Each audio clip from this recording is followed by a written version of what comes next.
Dod harfi arab tilida maxraj jihatdan hech qaysi bir harfga o'xshamaydigan va o'ziga xos talaffuzga ega bo'lgan harflardan hisoblanadi.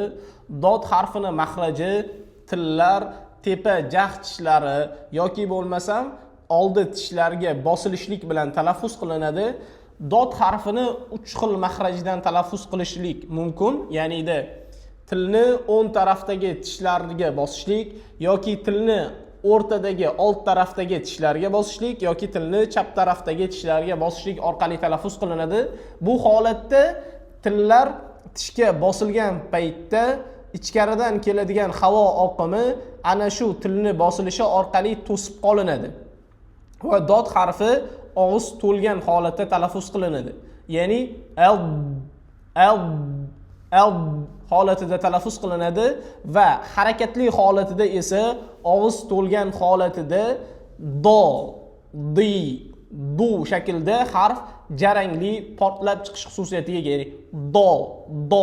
Do shaklida talaffuz qilinadi va dod harfini e'tibor qiladigan sifatlarimiz dod harfi isti'lo, ya'ni yo'g'on o'qiladigan harflar. Agar dod harfida fatha keladigan bo'lsa d emas, balki do shaklida talaffuz qilish lozim bo'ladi.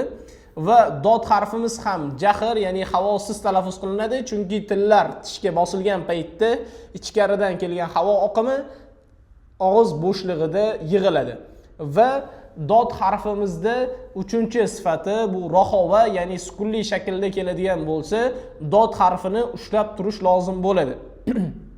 Va oxirgi 4-sifatimiz istitoli, ya'ni dod harfini o'ziga xos vibratsion tovushi hisoblanadi. Ya'ni ichkaridan kelgan havo oqimi og'izda to'plangan paytida ana shu paytda dod harfida vibratsion tovush chiqadi. Ya'ni